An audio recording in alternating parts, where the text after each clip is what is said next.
ಹೆಚ್ಚುತ್ತಿರುವುದು ಯಾಕೆ? ಪಾರ್ಶ್ವವಾಯು ಸಮಸ್ಯೆಗೆ ಮುಖ್ಯ ಕಾರಣಗಳೇನು?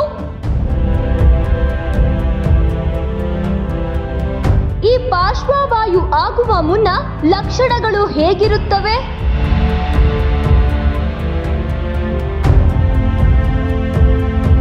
ಪಾರ್ಶ್ವವಾಯುವಿನ ಶಾಶ್ವತ ಪರಿಹಾರಕ್ಕೆ ಇಲ್ಲಿದೆ ಆಯುರ್ವೇದದ ಚಿಕಿತ್ಸೆ.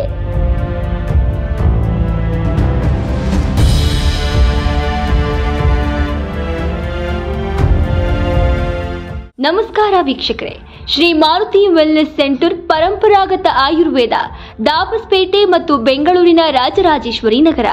ನಮ್ಮ ಜೀವನ ಶೈಲಿ ಹಾಗೂ ಆಹಾರ ಪದ್ಧತಿಗೆ ಸಂಬಂಧಿಸಿ ಹಲವಾರು ಅನಾರೋಗ್ಯ ಸಮಸ್ಯೆಗಳಿಗೆ ತುತ್ತಾಗುತ್ತಿದ್ದೇವೆ.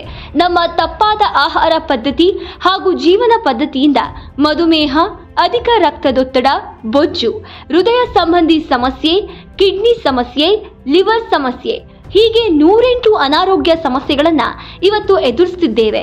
ಅವುಗಳಲ್ಲಿ ಒಂದು ಪಾರ್ಶ್ವವಾಯು. ಹೌದು ವೀಕ್ಷಕರೇ, ಹೀಗೀಗ ಹಲವರಲ್ಲಿ ಪಾರ್ಶ್ವವಾಯು ಕಂಡುಬರುತ್ತಿದೆ. ಯಾಕೆ ಈ ಸಮಸ್ಯೆ ಹೆಚ್ಚಾಗುತ್ತಿದೆ ನೋಡೋಣ ಇವತ್ತಿನ ಆರೋಗ್ಯ ಸೂತ್ರದಲ್ಲಿ. ನಮ್ಮ ದೇಶದಲ್ಲಿ ಪಾರ್ಶ್ವವಾಯುವಿಗೆ ಹೆಚ್ಚು ಜನರು ಒಳಗಾಗುತ್ತಾರೆ. ವಿಶೇಷವಾಗಿ ವಯಸ್ಸಾದವರಲ್ಲಿ ಸ್ಟ್ರೋಕ್ ಸಂಭವ ಹೆಚ್ಚುತ್ತಿದೆ. ರಕ್ತ ಹೆಪ್ಪುಗಟ್ಟುವಿಕೆ ಅಥವಾ ರಕ್ತಸ್ರಾವದಿಂದಾಗಿ ಮೆದುಳಿಗೆ ರಕ್ತ ಪೂರೈಕೆಯು ಅಡ್ಡಿಪಡಿಸುವ ಸ್ಥಿತಿ ಇದಾಗಿದೆ. ಇದು ಮೆದುಳಿನ ಹಾನಿಗೆ ಕಾರಣವಾಗುತ್ತದೆ. ಸ್ಟ್ರೋಕ್ನಲ್ಲಿ ಮುಖ್ಯವಾಗಿ 2 ವಿಧಗಳಿವೆ: ರಕ್ತ ಕೊರತೆಯ ಪಾರ್ಶ್ವವಾಯು ಮತ್ತು ಹೆಮರಾಜ್ ಸ್ಟ್ರೋಕ್. ಆಯುರ್ವೇದದಲ್ಲಿ ಪಾರ್ಶ್ವವಾಯುವನ್ನ ಪಕ್ಷಘಾತಿ ಎಂದು ಕರೆಯಲಾಗುತ್ತದೆ. ಇದರ ಅರ್ಥ ದೇಹದ ಅರ್ಧದಷ್ಟು ಪಾರ್ಶ್ವವಾಯು. ಇಲ್ಲಿ ಪಕ್ಷ ದೇಹದ ಅರ್ಧವನ್ನ ಸೂಚಿಸುತ್ತದೆ ಮತ್ತು ಆಘಾತ ಪಾರ್ಶ್ವವಾಯು ದೇಹದ ಚಲನೆಗಳು ಮತ್ತು ಮಾನಸಿಕ ಸ್ಥಿರತೆಯ ದುರ್ಬಲತೆಯನ್ನ ಸೂಚಿಸುತ್ತದೆ. ಪಾರ್ಶ್ವವಾಯು ವಿಧಗಳನ್ನ ನೋಡುವುದಾದ್ರೆ, ಮುಖದ ಪಾರ್ಶ್ವವಾಯು, ಮುಖದ ಸ್ನಾಯುಗಳ ಶಕ್ತಿ ಮತ್ತು ಚಲನಶೀಲತೆಯ ನಷ್ಟ. ಮೋನೋಪ್ಲೇಜಿಯಾ, ಒಂದು ಅಂಗದ ಶಕ್ತಿಯ ನಷ್ಟ. ಹೆಮಿಪ್ಲೇಜಿಯಾ, ದೇಹದ ಒಂದು ಬದಿಯ ಮೇಲೆ ಪರಿಣಾಮ ಬೀರುತ್ತದೆ. ಹೆಮಿಪ್ಲೇಜಿಯಾವು ಪಾರ್ಶ್ವವಾಯುವಿನ ಅತ್ಯಂತ ಸಾಮಾನ್ಯವಾದ ಪ್ರಸ್ತುತಿಯಾಗಿದ್ದು, ಪಾರ್ಶ್ವವಾಯು ಮುಖ, ಕೈಕಾಲುಗಳು ಮತ್ತು ಒಂದು ಬದಿಯಲ್ಲಿ ಕಾಂಡದ ಮೇಲೆ ಪರಿಣಾಮ ಬೀರುತ್ತದೆ. ಇನ್ನು ಪಾರ್ಶ್ವವಾಯು ಆಗಲು ಮುಖ್ಯ ಕಾರಣಗಳನ್ನ ನೋಡೋದಾದ್ರೆ, ಮೆದುಳಿನ ಗಡ್ಡೆಗಳು, ಅಧಿಕ ರಕ್ತದೊತ್ತಡ, ಅಪಘಾತ ಅಥವಾ ಆಘಾತದಿಂದ ಮೆದುಳಿನ ಗಾಯ, ಮೆದುಳಿನ ಸೋಂಕು. ಇನ್ನು ಪಾರ್ಶ್ವವಾಯು ರೋಗ ಲಕ್ಷಣಗಳು ಹೇಗಿರುತ್ತವೆ? ಕೈಕಾಲುಗಳ ಶಕ್ತಿಯ ನಷ್ಟ. ಮುಖದ ಪಾರ್ಶ್ವವಾಯು ಸಂದರ್ಭದಲ್ಲಿ ಕಣ್ಣು ರೆಪ್ಪೆ ಮತ್ತು ಬಾಯಿಯ ವಿಚಲನವನ್ನ ಬಿಡುವುದು, ಕೈ ಮತ್ತು ಕಾಲುಗಳ ದುರ್ಬಲ ಚಲನೆ, ಅಸ್ಪಷ್ಟ ಮಾತು, ದೃಷ್ಟಿ ಅಸ್ಪಷ್ಟತೆ, ಕೈಗಾಲುಗಳ ಮರಗಟ್ಟುವಿಕೆ. ಪಾರ್ಶ್ವವಾಯುವನ್ನ ತಡೆಗಟ್ಟಲು ಈ ಕೆಳಗಿನ ನಿಯಮಗಳನ್ನ ಅನುಸರಿಸಬೇಕು. ಇತಿಮಿತಿಯಾಗಿ ಆಹಾರವನ್ನ ಸೇವಿಸಬೇಕು. ದಿನಕ್ಕೆ ಕನಿಷ್ಠ 30 ನಿಮಿಷಗಳ ಕಾಲ ಕೆಲವು ವ್ಯಾಯಾಮದಲ್ಲಿ ತೊಡಗಿಸಿಕೊಳ್ಳಬೇಕು. ಅದು ರಕ್ತದೊತ್ತಡ, ಹೃದಯ, ಕೊಲೆಸ್ಟ್ರಾಲ್ ಮತ್ತು ದೇಹದ ತೂಕದ ಮೇಲೆ ಧನಾತ್ಮಕ ಪರಿಣಾಮ ಬೀರುತ್ತದೆ. ಧೂಮಪಾನವನ್ನ ತ್ಯಜಿಸಬೇಕು. ಆರಂಭಿಕ ಪಾರ್ಶ್ವವಾಯು ಲಕ್ಷಣಗಳನ್ನ ಪತ್ತೆ ಹಚ್ಚಲು ವ್ಯಕ್ತಿಗಳು ವಾರ್ಷಿಕ ಆರೋಗ್ಯ ತಪಾಸಣೆಯನ್ನ ಆರಿಸಿಕೊಳ್ಳಬೇಕು.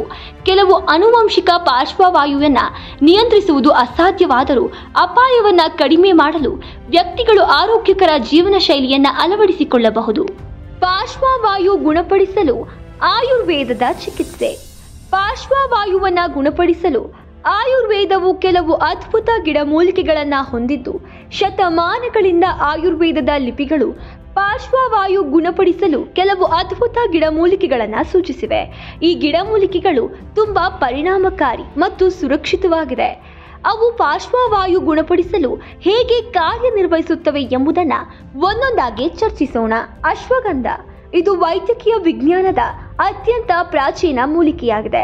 ನರವೈಜ್ಞಾನಿಕ ಪರಿಸ್ಥಿತಿಗಳ ಜೊತೆಗೆ ಪಾರ್ಶ್ವವಾಯು ಮತ್ತು ನರಕೋಶದ ಕೊರತೆಯನ್ನ ಉಂಟು ಮಾಡುವ ಮೆದುಳಿನ ಪಾರ್ಶ್ವವಾಯುವು ಅಶ್ವಗಂಧದೊಂದಿಗಿನ ದೀರ್ಘಾವಧಿಯ ಚಿಕಿತ್ಸೆಯಲ್ಲಿ ಸುಧಾರಿಸುತ್ತದೆ. ಪಿಪ್ಪಲಿ, ಪಾರ್ಶ್ವವಾಯುವಿಗೆ ಮುಖ್ಯ ಕಾರಣವೆಂದರೆ ಚಡಪಡಿಕೆ, ನಿದ್ರಾಹೀನತೆ. ಪಿಪ್ಪಲಿಯನ್ನ ನಿದ್ರೆಯ ಅಸ್ವಸ್ಥತೆಗಳು ಮತ್ತು ಮಾನಸಿಕ ಅಸ್ವಸ್ಥತೆಗಳನ್ನು ನಿವಾರಿಸಲು ಬಳಸಬಹುದು. ಜಟಾಮಸಿ, ಜೀವಕೋಶದ ಹಾನಿಯನ್ನ ತಡೆಯುವ ಮೂಲಕ ಮೆಮೊರಿ ಮತ್ತು ಮೆದುಳಿನ ಕಾರ್ಯಗಳನ್ನು ಸುಧಾರಿಸಲು ಸಹಾಯ ಮಾಡುತ್ತದೆ. ಇದು ಮೆದುಳನ್ನ ಶಾಂತಗೊಳಿಸುತ್ತದೆ ಮತ್ತು ಆತಂಕ ಮತ್ತು ನಿದ್ರಾಹೀನತೆಯನ್ನ ಸಹ ನಿರ್ವಹಿಸುತ್ತದೆ.